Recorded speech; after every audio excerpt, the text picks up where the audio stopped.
সবাইকে আরও একবার স্বাগত জানাচ্ছি। আমি রাসেল। আশা করছি আপনারা সবাই ভালো আছেন, ভালোর দলে আছেন। যেভাবে লেখা আছে আমি সেভাবেই শুরু করতে চাই। আমাদেরকে যে ঘটনাটি পাঠিয়েছেন তার নাম হচ্ছে তাহসিন আলম এবং তিনি মিরপুর 13 থেকে এই ঘটনাটি পাঠিয়েছেন এবং তিনি বলছেন যে সিলেক্টেড হলে আমাদের এই ঘটনাটি পড়ে শোনাতে। আসসালামু আলাইকুম রাসেল ভাইয়া, আশা করি ভালো আছেন। আমি জানি আপনি সবসময় ভালোর দলে থাকেন। আমার নাম তাহসিন আলম, আমি 10ম শ্রেণীর একজন ছাত্র। লিখছি ঢাকার মিরপুরের কোনো এক জায়গা থেকে। আমার সাথেই একটি ঘটনা চলমান, যেটি ইনশাল্লাহ আমি স্টুডিওতে গিয়ে বলবো যদি আল্লাহ সহায় হন। আচ্ছা, অনেক কথা বলে ফেললাম, শুরু করি ঘটনা। 6 মাস আগের কথা। আমি পরিবার সহ এক কাজের উদ্দেশ্যে সিলেট গিয়েছিলাম। আমরা সেইখানে স্থানীয় এক আত্মীয়দের বাসায় যাই। সেখানে আমার এক ভাইয়ের সাথে এক রুমে বসে জমিয়ে আড্ডা হয়। কাকতালীয়ভাবে তার নামও তাহসিন। এক পর্যায়ে বাইক প্রসঙ্গে কথা বলা শুরু করি আমরা। যেহেতু আমরা দুজন বাইক চালাতে খুব পছন্দ করি, তখন কথায় কথায় তার থেকে তার ব্যাপারে এবং তার সাথে ঘটে যাওয়া সেই অতি প্রাকৃত ঘটনা জানতে পারি। আমি কথা না বাড়িয়ে সরাসরি ঘটনায় যাই। তার ভাষায় ঘটনা শুরু করি। একটি রিকোয়েস্ট হলো যে এখানে যেন পিয়ানো দিয়ে যে ব্যাকগ্রাউন্ড মিউজিকটা রয়েছে, মানে যেটা চিন্টু ভাই তৈরি করেছেন, সেটা ব্যবহার করা হয়। আমি চিন্টু ভাইকে আপনার সেই আগ্রহের কথা জানালাম। এরপরে উনি যেটা ভালো মনে করবেন সেটাই তিনি করবেন, কারণ এই ক্ষেত্রে তার পরিপূর্ণ স্বাধীনতা এবং তিনি এই শোটাকে আসলে এতদূর পর্যন্ত নিয়ে এসছেন। সুতরাং এইখানে তার ইচ্ছাকে আমি সম্মান জানাতে চাই। বলছেন সেই তাহসিন ভাই। দুনিয়া মাত্র কয়েকদিনের। আপনার কারণেই যদি আপনি পরিণাম ভোগ করেন তাহলে সাধারণ মনে হয়, তবে আপনার অজানা ভুলের পরিণামের বোঝা আপনার কাঁধ কতটুকু বহন করতে পারবে। কেন বলছি তাহলে শুনুন। আমার নাম তাহসিন। আমার গ্রামের বাড়ি সিলেটে। আমরাও সিলেট শহরে থাকি। তবে তারপরেও আমাদের বাসা থেকে গ্রামের বাড়ির দূরত্ব ছিল প্রায় 120 কিলোমিটার। বলে রাখা ভালো, আমি তখন ছিলাম একগুঁয়ে আচরণের একজন মানুষ। খুব সাহসী ছিলাম, দুনিয়ার পরোয়া করতাম না মোটেই। তারপরে বাবা নতুন বাইক কিনে দেয় আমাকে। আমার চালানোর ধরন ছিল এমন যেন 120 কিলোমিটারের দূরত্ব হলেও আমার জন্য সেটা ছিল ঘন্টা 2-এর রাস্তা। এক রাতে আমি আমার বাইকে করে গ্রামে যাওয়ার সিদ্ধান্ত নেই। আমাদের কেন জানি আমাদের গ্রামের বাড়ির প্রতি একটা আলাদা টান আছে, তাই সময় পেলেই দেরি করতাম না, ছুটে যেতাম সেখানে। বাবা মাও আমাদের বারণ করেননি কখনো। শুরু করি আমার জার্নি। 15 থেকে 20 মিনিট পার হয়ে গেল। শহর পার করে শুরু হয় পাগলের মতো বাইক চালানো। অনেক গতি উঠেছে গাড়িতে, 110-এর নিচে নামছেই না। বলে রাখা ভালো, যেই হাইওয়েতে উঠেছিলাম সেখানে মূলত বেশি গাড়ি চলাচল করে না, অর্থাৎ হাইওয়ে রাস্তা, তার উপর পুরোটা খালি। তখন আমার জন্য এর থেকে লোভনীয় আর কিছু ছিল না। দূর দূরান্ত পর্যন্ত কোনো গাড়ি তো দূরের কথা, একটা কুকুরও নেই। মেইন হাইওয়ে পার করে ফেলি নিমিষেই।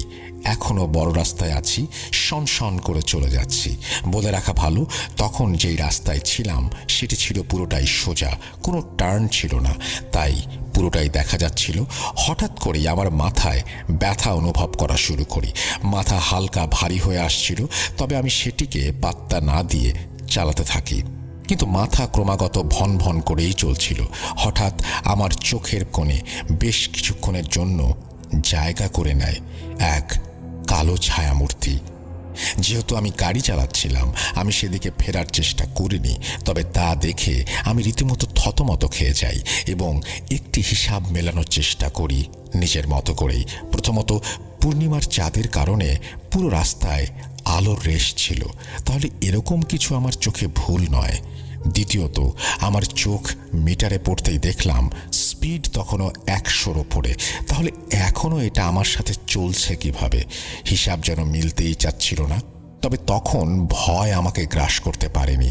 তখন নিজের দক্ষতার উপর ভরসা রেখে ভালো করে ঘাড় মুড়িয়ে দেখার চেষ্টা করতেই দেখি একটা ধোঁয়ার মতন কিছু আমার পেছনে চলে গেল। সামনে তাকাতেই আমার নজরে পড়ে যে পূর্ণিমার চাঁদ যেন তার আলো সাথে করে গায়েব। শুধু আমার বাইকের হেডলাইটের আলোয় কিছুটা রাস্তা দেখা যাচ্ছিল।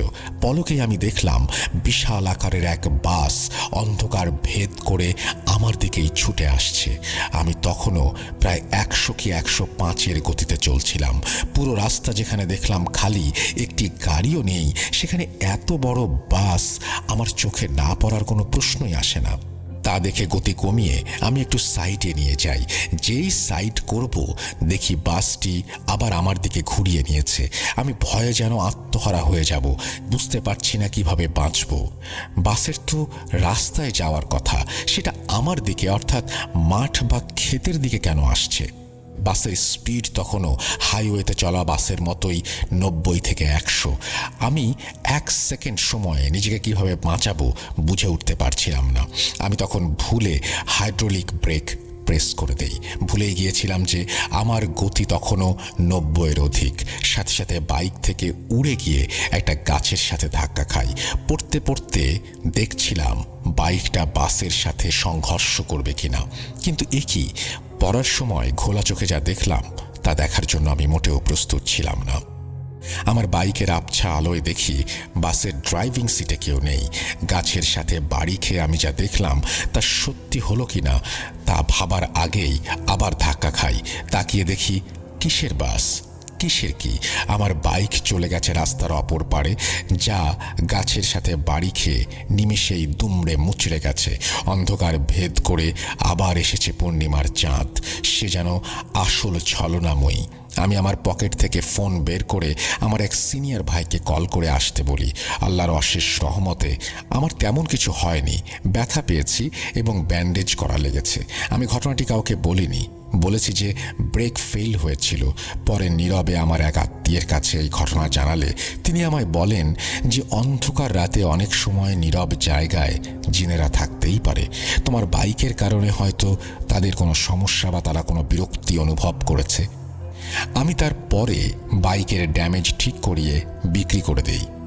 একটি কথা সবাইকে বলতে চাইব যে প্লিজ সেফটি ফার্স্ট, ড্রাইভ করুন, কিন্তু জীবনের মূল্য অনেক বেশি। কেউ দয়া করে বেপরোয়া বাইক চালাবেন না।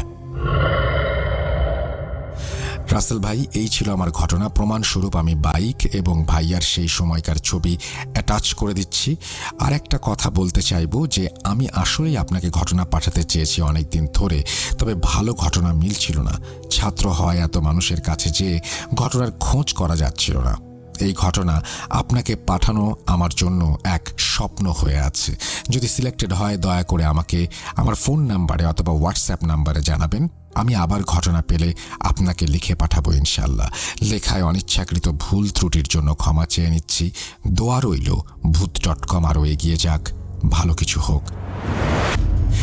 ধন্যবাদ আপনাকে আপনার ঘটনার জন্য। আশা করছি এই ঘটনাটি আপনাদেরও, যারা শুনলেন তাদেরও ভালো লেগেছে। যদি ভালো লাগে তাহলে আমরা নিজেদেরকে ধন্য মনে করব। আপনারাও ঘটনা পাঠান।